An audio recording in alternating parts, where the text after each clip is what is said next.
Friends, ಎಲ್ಲರೂ ಹೇಗಿದ್ದೀರಾ? ಇವತ್ತಿನ ಸ್ಟೋರಿ ಬಂದ್ಬಿಟ್ಟು ಬಾಂಗ್ಲಾದೇಶದಲ್ಲಿ ಹಿಂದೂಗಳ ಹತ್ಯೆ ನಡೆದಿರೋದ್ರಿಂದ IPLಗೂ ತಟ್ಟಿದ ಬಾಂಗ್ಲಾ ಹಿಂದೂಗಳ ಮೇಲೆ ದೌರ್ಜನ್ಯ ಎಫೆಕ್ಟ್. 2026 IPL ಹರಾಜಿನಲ್ಲಿ ಮುಸ್ತಫಿಜುರ್ ರೆಹಮಾನ್ 9.20 ಕೋಟಿಗೆ ಸೇಲ್ ಆಗಿರ್ತಾರೆ. ಇವಾಗ BCCI ನಿರ್ದೇಶನದ ಮೇರೆಗೆ ಮುಸ್ತಫಿಜುರ್ ರೆಹಮಾನ್ ನ ಡ್ರಾಪ್ ಮಾಡಿದ್ದಾರೆ. KKR ತಂಡದಿಂದ ಮುಸ್ತಫಿಜುರ್ ರೆಹಮಾನ್ ನ ಶಾರ್ಪನ್ ತಂಡ ಕೈ ಬಿಟ್ಟಿದೆ. ಬಾಂಗ್ಲಾದೇಶದ ಪ್ಲೇಯರ್ಗಳನ್ನ 2026 IPLಗೆ ಬ್ಯಾನ್ ಮಾಡಲಾಗಿದೆ.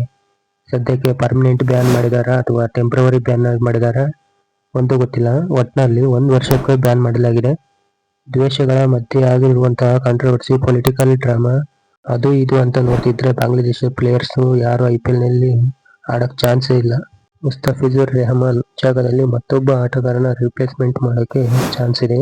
ಅನ್ಸೋಲ್ಡ್ ಆಗಿರೋ ಪ್ಲೇಯರ್ಸ್ ಲಿಸ್ಟ್ ಅಲ್ಲಿ ಇರೋರ್ನ ತಗೋಬಹುದು. 9.20 ಕೋಟಿ ಕೊಟ್ಟು ಅದರಲ್ಲಿ ಯಾರು ಪರ್ಫಾರ್ಮೆನ್ಸ್ ಚೆನ್ನಾಗಿ ಕೊಟ್ಟಾರೋ ಅವ್ರನ್ನ ಕೊಂಡ್ಕೊಬಹುದು.